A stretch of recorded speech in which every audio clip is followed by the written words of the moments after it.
Merci. Super, la technique marche. Alors bonjour à toutes et à tous. Ça me fait très plaisir d'être ce matin devant vous, d'avoir l'honneur de pouvoir un peu vous partager ce que j'avais sur le cœur cette semaine. Alors oui, c'est mon premier message en tant que pasteur stagiaire dans cette église, mais vous m'avez peut-être déjà aperçu une fois ou l'autre dans le cadre de mon engagement à ADN, le groupe de jeunes. Mais voilà, là c'est un petit peu nouveau. Donc j'espère que vous allez être intéressés par ce que j'aurai à vous partager.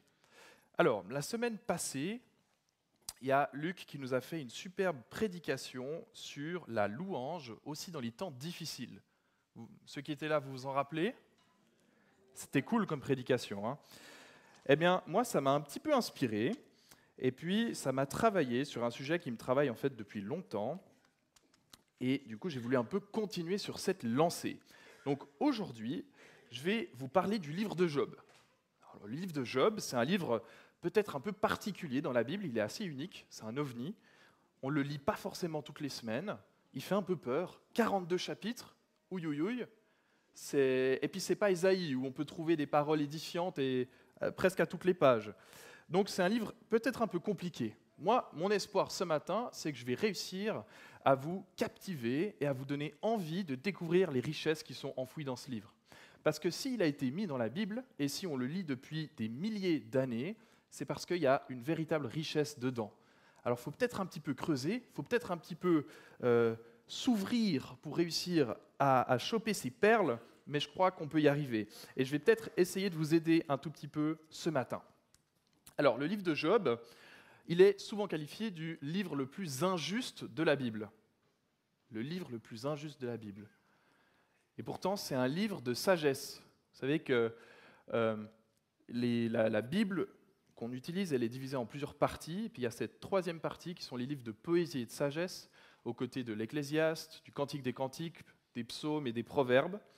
Et on se dit, mais comment un livre de sagesse peut être aussi injuste et quand même est censé nous apporter quelque chose, nous apprendre à être plus sages.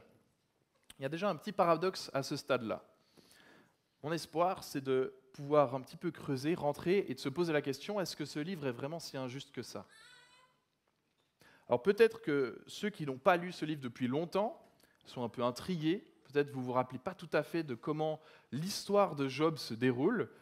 Ne vous inquiétez pas, j'ai prévu cela. On va faire ensemble un petit tour, un petit survol de l'histoire de ce livre. Alors ne vous inquiétez pas, ça ne va pas être très long, mais il faudra quand même que vous restiez avec moi. Alors premièrement, un petit peu de structure, ça aide à comprendre. Il y a 4 grosses parties principales dans le livre de Job. Le premier chapitre, c'est un prologue en prose, ça veut dire que c'est écrit comme on parle dans la vie de tous les jours. Ça permet de poser le décor, de comprendre un petit peu qu'est-ce qui se passe, qui est Job, et puis comment l'histoire se lance. Ensuite, les chapitres 2 à 37, ce sont des dialogues, c'est-à-dire que chaque intervenant va parler pendant très longtemps. Alors, c'est des phrases plus longues que ce qu'on a l'habitude de faire nous, et puis ils vont se parler les uns les autres, et tout ça, c'est en poésie. Donc, la poésie, ça je ne dois pas vous expliquer, mettre Corbeau sur son arbre perché, vous connaissez. Ensuite, chapitres 38 à 41, c'est un monologue divin, c'est-à-dire que c'est Dieu qui prend la parole directement, et sur 4 chapitres, il va prendre la parole et répondre. Alors, qu'est-ce qu'il va dire? On verra ça plus tard. Et ensuite, le dernier chapitre, le 42, c'est l'épilogue, c'est-à-dire la conclusion, qui nous explique comment se termine l'histoire. Voilà, comme ça, vous avez déjà un peu la structure.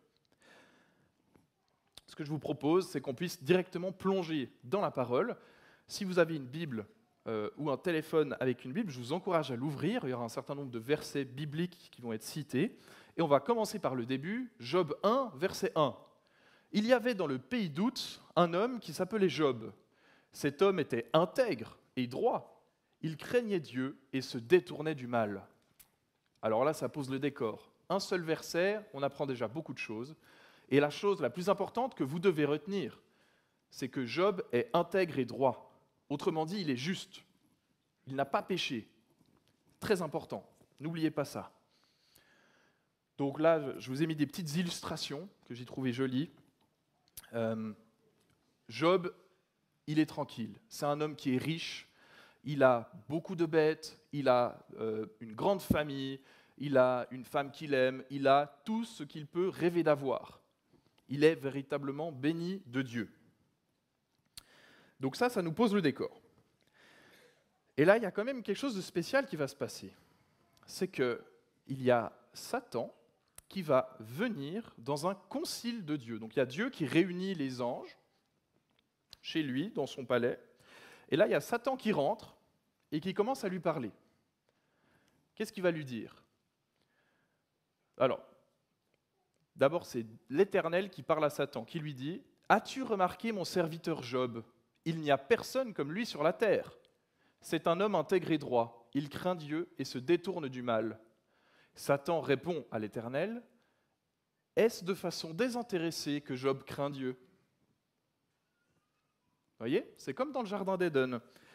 Le Satan, il pose des questions comme ça, un petit peu bien senties. Est-ce que c'est vraiment désintéressé?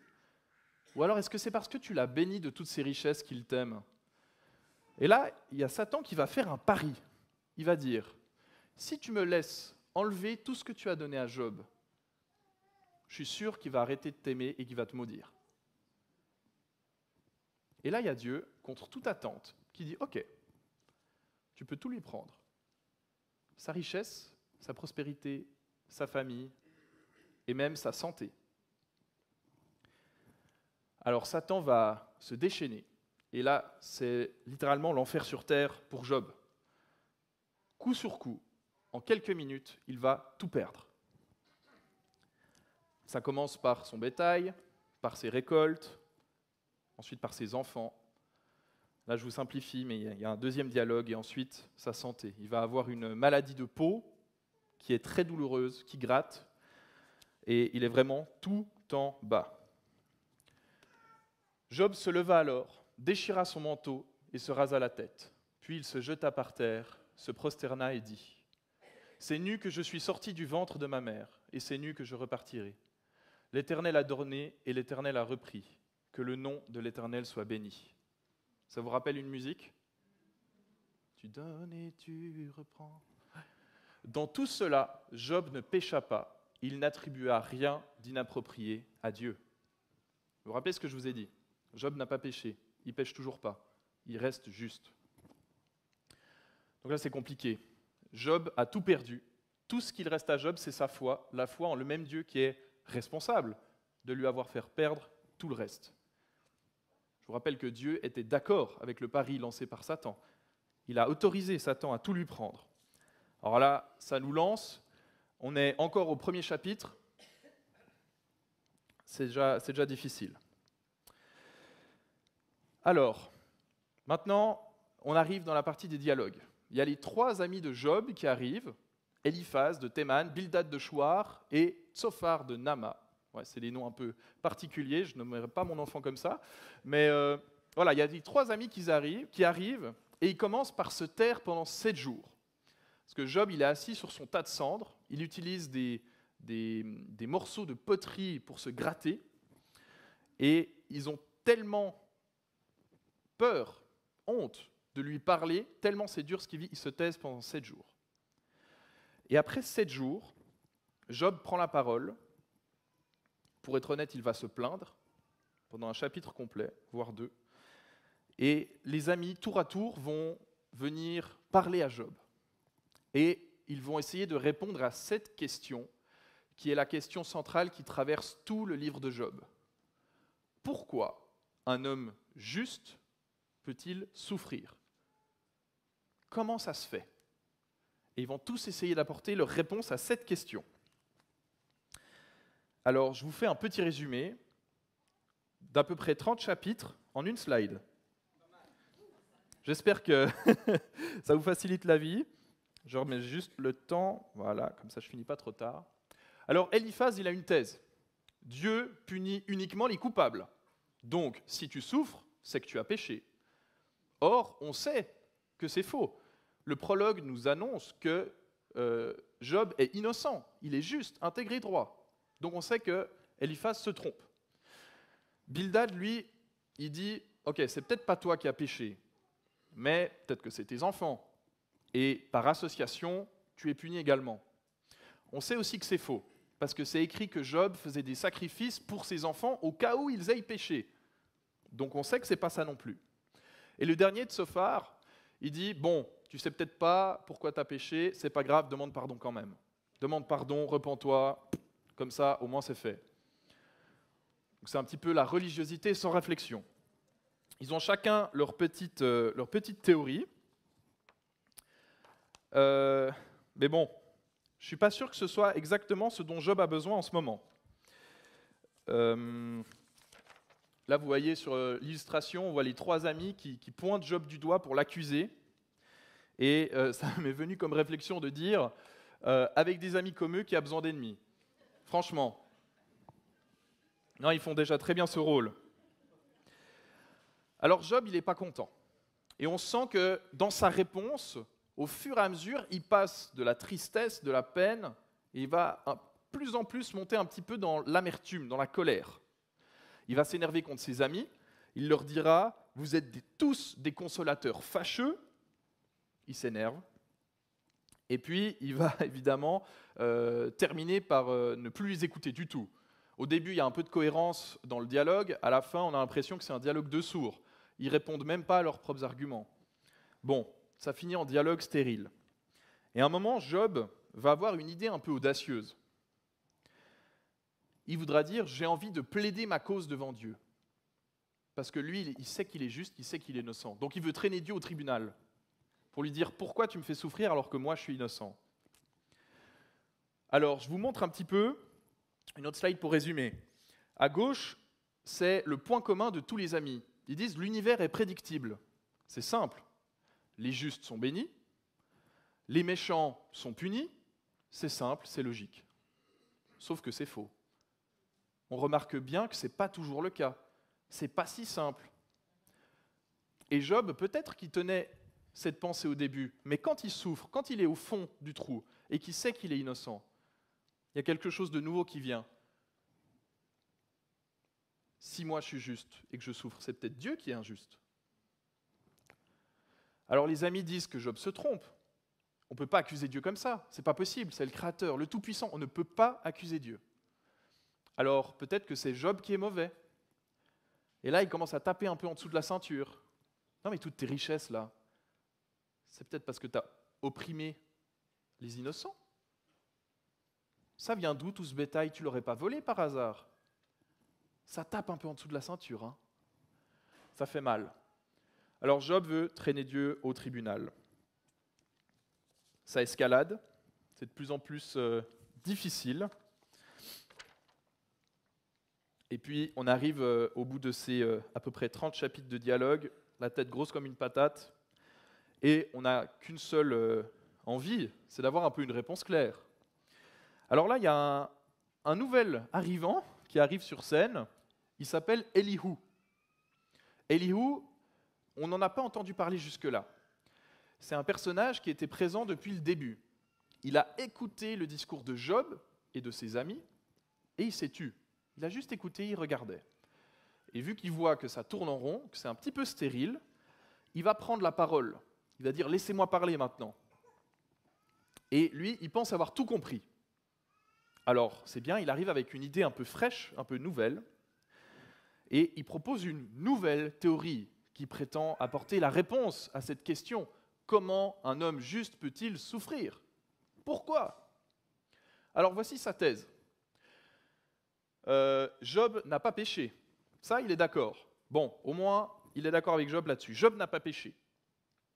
Par contre, s'il souffre, c'est parce que Dieu veut le prévenir d'une erreur qu'il va commettre dans le futur s'il n'est pas puni avant de la faire.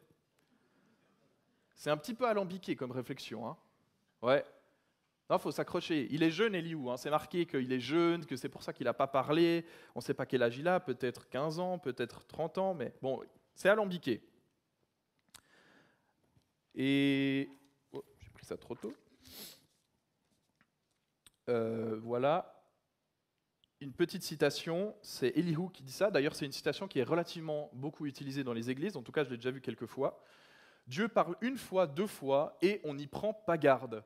Il parle par la douleur pour détourner l'homme du mal.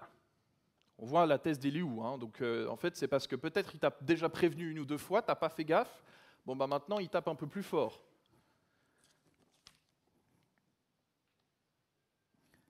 Et là, Dieu finit par répondre. On arrive dans la partie du monologue divin. On se dit, ok, Dieu prend la parole, c'est super, il va enfin mettre un peu de clair dans ce chenil. Et il dit à Job, où étais-tu quand je fondais la terre ? Ok, donc Dieu, il arrive, il répond pas tout de suite à la réponse. C'est pas grave, il répondra peut-être plus tard.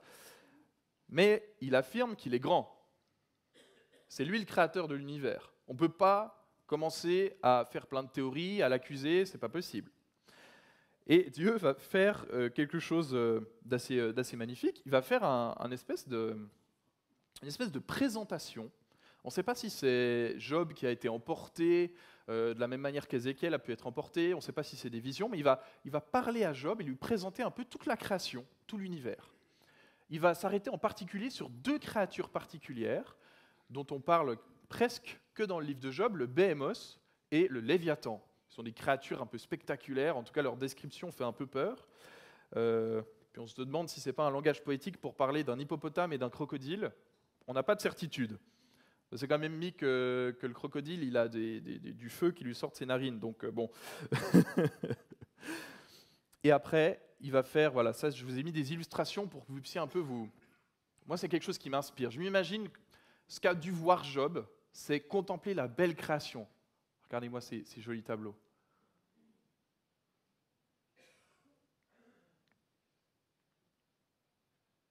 Les montagnes, les rivières, les couchers de soleil. C'est beau, hein ? Jérusalem, depuis le mont des Oliviers. Waouh, hein ? Je me dis, c'est magnifique ce qu'il a dû voir Job. Mais bon, dans tout ça, je ne suis pas sûr qu'il ait eu sa réponse. Hein. Enfin, je sais pas, vous avez une réponse ? Vous êtes convaincu par ce que Dieu a dit ? Là, vous avez la réponse. Pourquoi le juste peut-il souffrir ? Pas encore, hein ? Donc le message de Dieu, c'est quoi ? L'univers est infiniment plus grand et plus complexe que ce qu'un homme peut comprendre. Donc il assure sa dominance, Dieu, sa souveraineté, et il ramène l'humain à sa place juste, une place qui est digne, mais qui reste à son niveau, à son échelle. Et là, il y a Job qui répond à l'Éternel. On est dans le chapitre 42, le dernier, l'épilogue. Et il dit « Je reconnais que tout est possible pour toi et que rien ne peut s'opposer à tes projets. Qui est celui qui dissimule mes plans par un manque de savoir ? Oui, j'ai parlé sans les comprendre, de merveilles qui me dépassent et que je ne connais pas. Écoute-moi et je parlerai. Je t'interrogerai et tu me renseigneras. Mon oreille avait entendu parler de toi, mais maintenant mon œil t'a vu. C'est pourquoi je me condamne et je reconnais mes torts sur la poussière et sur la cendre. » Pour moi, c'est le texte clé du livre de Job. On voit Job qui revient à une humilité toute simple. Il reconnaît la grandeur de Dieu et cette phrase absolument magnifique. « Mon oreille avait entendu parler de toi, mais maintenant mon œil t'a vu. » Il passe d'une connaissance, j'ai envie de dire d'ouï-dire, de Dieu.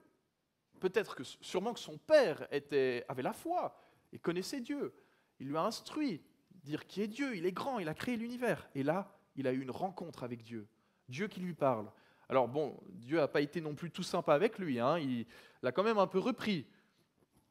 Il a pu voir des choses magnifiques et il se dit « Waouh, maintenant, écoute-moi et je parlerai, je t'interrogerai et tu me renseigneras. » On est dans une dimension toute différente.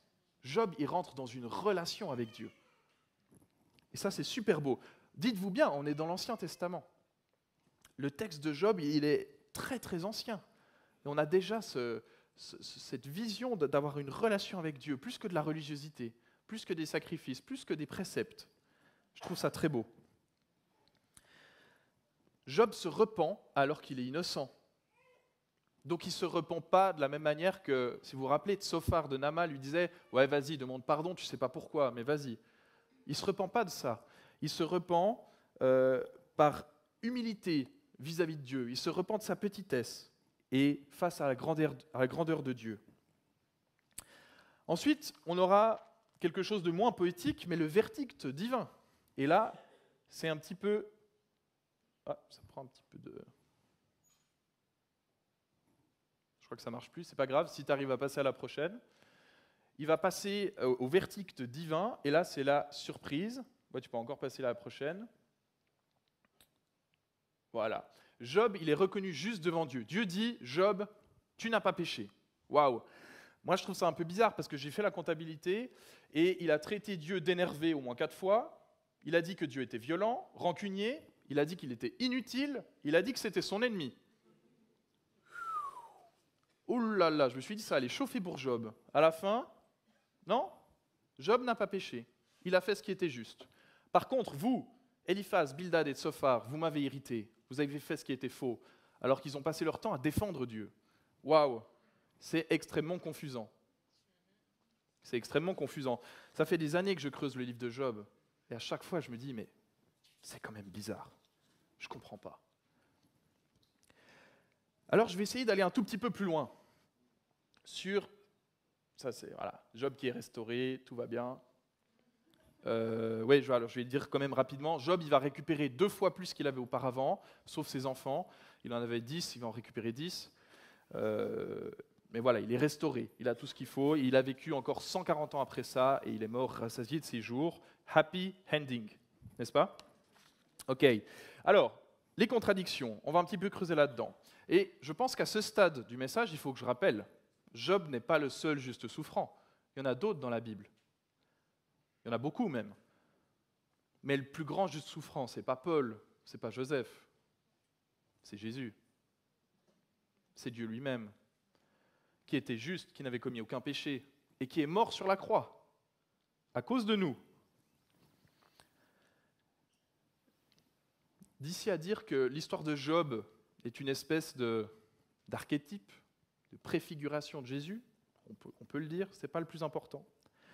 Ce qui est important, c'est que, je pense, le message qu'on peut comprendre aussi de ce livre, c'est que si Jésus, il a traversé toutes les épreuves qu'il a eues, la croix, le fouet, alors qu'il était juste,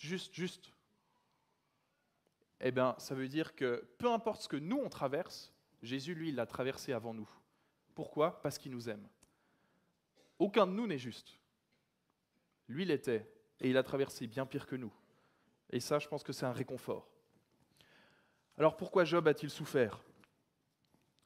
J'ai répertorié 5 réponses à cette question dans le livre de Job.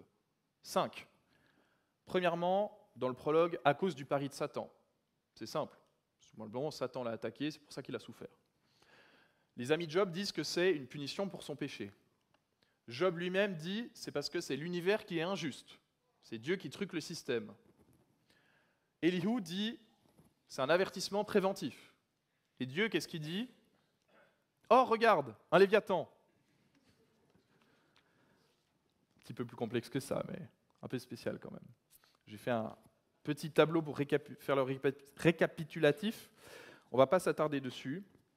Ce que j'aimerais que vous puissiez saisir, c'est qu'en fait, le livre de Job, il est volontairement flou, parce qu'il veut éviter de nous enfermer dans des schémas simplistes. Rappelez-vous, l'univers est beaucoup plus compliqué que ce que nous, êtres humains, nous pouvons comprendre. Il n'a pas envie, le livre de Job, de venir et nous dire « il y a un juste qui souffre, voici la raison. Tac, tu peux l'encadrer, le mettre dans ta chambre. » Comme ça, à chaque fois que tu vois un juste souffrir, tu lis et tu dis « ah oui, c'est bon, je sais pourquoi. » C'est plus compliqué que ça. Et les 5 réponses, elles ont toutes une tension où finalement elles sont un peu vraies et un peu fausses. Et si on ne fait pas gaffe, on peut tomber dans un extrême ou dans un autre. Ici, je vous ai mis les 5, mais on va en détailler 3. Ce qu'on peut voir dans nos églises des fois, aujourd'hui, au XXIe siècle, une spiritualisation excessive. Tous les mots, c'est spirituel. T'as ta machine qui tombe en panne, bah, c'est Satan qui t'attaque. Ben non, pas forcément. Il ne faut pas avoir une négation des causes qui sont physiques, médicales, psychologiques. Et puis à l'inverse, on a le rationalisme absolu. Alors on peut tout expliquer. Il faut faire des recherches, des calculs, mais on peut tout expliquer. Il ne faut pas commencer à imaginer des trucs un peu bizarres. On peut aussi avoir la tension entre la religiosité et la légèreté. La religiosité, c'est avoir ce discours des amis de Job. Si tu souffres, c'est bien que tu as péché. L'évangile de prospérité à l'envers, vous savez. Hein? L'évangile de prospérité, c'est un problème, on en parlera peut-être une fois. La légèreté excessive. Bon, le péché, il est inévitable de toute façon, il ne faut pas s'en faire, tout le monde pêche. Ah, voilà, un de plus. De toute façon, Jésus est mort sur la croix, donc voilà, on dit pardon et puis c'est fini. Non, mais Dieu nous appelle à être un peuple saint.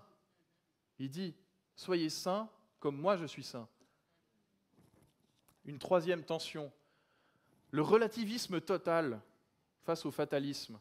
Le relativisme, ouais, de toute façon, c'est bon, Dieu finira par tout arranger, t'inquiète pas, ah, c'est pas si grave. Non, il y a des choses graves. On ne peut pas tout relativiser. Et puis, le fatalisme. Alors ça, c'est l'inverse, c'est les pessimistes. De toute façon, c'est comme ça, on ne peut rien y faire.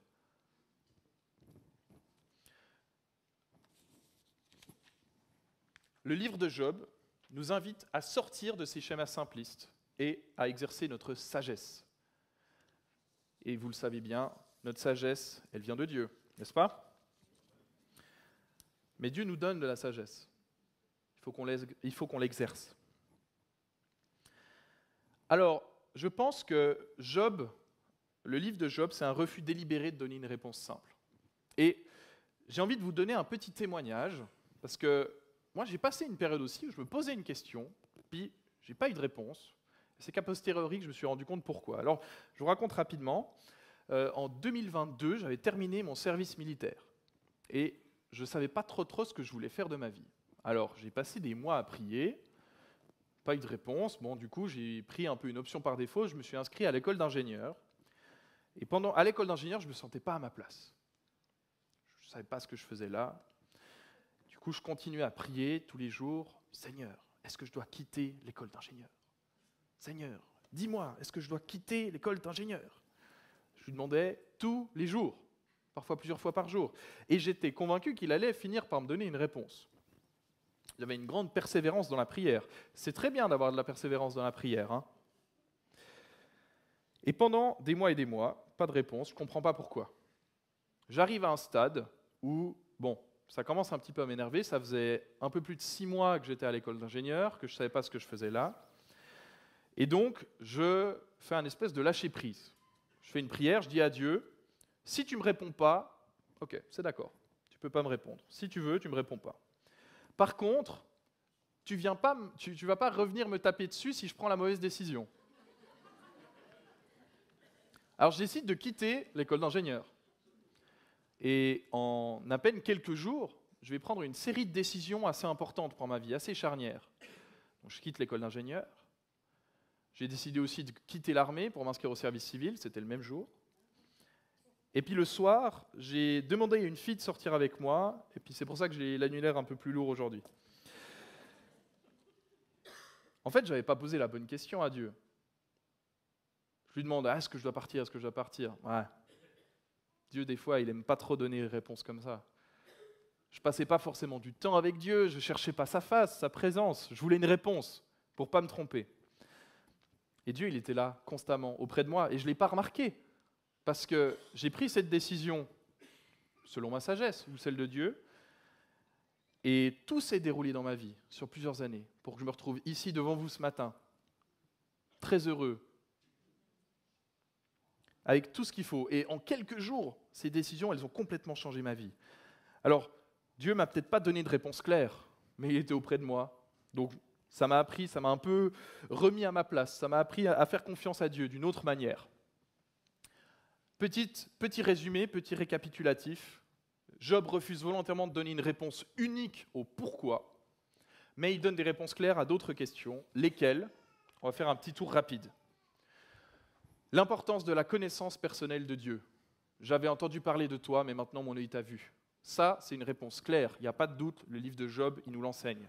Alors on peut tous chercher à avoir une connaissance plus profonde et plus personnelle de Dieu.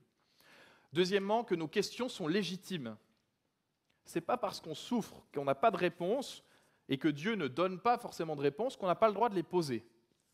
Job n'a pas été repris et puni pour les questions qu'il a posées, voire même les accusations. Alors, quand même, à utiliser avec caution. La souveraineté et la bonté de Dieu. Mais oui, Dieu est beaucoup plus grand que nous, mais il ne faut pas oublier qu'il nous aime. Et enfin, la persévérance dans la foi malgré l'incompréhension. Et là, il y a cette citation de Job 13,15 qui est très très forte. Même s'il me tuait, même si Dieu me tuait, je m'attendrai encore à lui. Un exemple de persévérance qui donne des frissons. Je vous propose de passer à des applications pratiques. Alors ça va vite, vous êtes toujours avec moi ? S'il n'y a qu'un seul truc que vous devez retenir de cette prédication, c'est maintenant que ça se passe. Alors soyez bien attentifs. Hein. Là, j'en vois un qui dort. Là. Alors, côté gauche, si actuellement tu vis la souffrance, peu importe le niveau, je pense que personne ne souffre comme Jésus ou comme Job a souffert. C'est des exemples extrêmes. Mais si tu vis la souffrance d'une manière ou d'une autre, voici peut-être quelques conseils. Peut-être quelques phrases qui vont te faire du bien. Écoute-les bien. Premièrement, ta souffrance, elle est légitime. Même si c'est quelque chose de bénin, même si quelqu'un a vécu la même chose que toi et qu'il n'a pas souffert, si toi tu souffres, c'est légitime. D'accord ? Il ne faut pas oublier. Méfie-toi des réponses simplistes. Parfois, on essaye. Les gens, c'est naturel. Hein. Il y a un problème, ils veulent trouver une solution, alors ils vont donner leur avis. Et parfois, c'est des réponses qui peuvent faire plus de mal que de bien. Donc, il faut un peu s'en méfier, mais en même temps, il ne faut pas non plus être trop atteint par ces réponses simplistes. Cherche la rencontre avec Dieu, pas seulement la réponse. Dieu ne donne pas toujours la réponse à ton pourquoi. Et ce n'est pas parce qu'il ne donne pas la réponse qu'il n'est pas auprès de toi. Et l'important, c'est d'être dans ce cœur à cœur. La restauration finira par venir. Ça, je crois que c'est une promesse universelle dans la Bible. En tout cas, j'en suis convaincu. Accroche-toi à cette promesse de restauration. Et puis enfin, n'hésite pas à chercher de l'aide à l'Église. On est tous des frères et sœurs du même corps de Christ. Et à l'Église, il y a beaucoup de gens qui ont traversé des épreuves difficiles, qui ont de l'expérience, qui peuvent prier pour toi, qui peuvent discuter, qui peuvent t'aider. On a également à l'Escale, ici, le groupe qui s'appelle Jiré. C'est le groupe d'écoute et de... Comment ça s'appelle ? Écoute et accompagnement. Vous pouvez prendre contact avec un des membres de l'équipe pastorale si vous avez besoin d'écoute et d'accompagnement. Et puis, à la fin du culte, si ce message vous a touché, il y a des équipés de prière qui seront à disposition. Moi aussi, Luc, on pourra prier pour vous. N'hésitez pas à chercher de l'aide. Maintenant, pour ceux qui accompagnent ceux dans la souffrance, un premier conseil, soyez pas comme les amis de Job. Non, franchement, soyez pas comme les amis de Job. Cherchez pas à alourdir le fardeau des gens. Aidez-les à le rendre plus léger. Et puis, parfois la présence, elle vaut mieux que les paroles. Quand il y a une grande souffrance, parfois il faut juste faire silence, être présent et aimer. Pas besoin de le dire. Quand on est en souffrance et que quelqu'un est à nos côtés, on se sent aimé, on le sent. Ça nous aide. Et puis quelque chose pour tous. Si vous êtes ni en souffrance et vous accompagnez personne dans la souffrance, eh ben, cultivons un peu l'émerveillement de Dieu et de ce livre de Job qui est un peu bizarre. Mais quand on creuse, il nous apporte des réponses vraiment cool. Acceptons un peu le mystère. On ne sait pas tout et ce n'est pas grave. On a le droit de ne pas savoir, on a le droit de ne pas comprendre. Et persévérons dans la foi. Ça, c'est important. Alors on va arriver à la conclusion. La question que je te pose, c'est toi, t'en es où aujourd'hui ? Peut-être que tu es dans la souffrance. Alors je t'encourage à chercher la face de Dieu. Peut-être que tu es aux côtés d'un souffrant, donc sois présent, sois pas un théologien, sois juste présent. Donne de l'amour. Peut-être que tu es actuellement dans le questionnement, tu as des questions difficiles, tu n'as pas de réponse, ben c'est pas grave, continue à chercher. Et concentre-toi pas forcément sur la réponse, concentre-toi sur Dieu. On va passer à un temps pratique. Je sais que certains ne sont pas les plus grands fans de ça, mais c'est quand même important, on est dans l'Église. Il faut qu'on apprenne à se connaître. Il faut qu'on sache la personne à notre gauche, à notre droite, qu'est-ce qu'elle vit, qu'est-ce qu'elle traverse. Alors de manière toute simple, je vais vous inviter à former des groupes de 3 ou 4 personnes, peut-être 2 si vous êtes plus à l'aise. Et je vous invite à prier pour 3 points, les 3 mêmes, je vous commence à comprendre. Soit vous êtes en souffrance, alors on prie pour ça. Soit vous êtes aux côtés d'un souffrant, c'est difficile peut-être, on prie pour ça. Ou alors, vous pouvez simplement prier pour reconnaître la grandeur de Dieu. C'est compris? Alors, pasteur, je leur donne combien de temps? Vous avez 6 minutes pour prier. Alors c'est parti.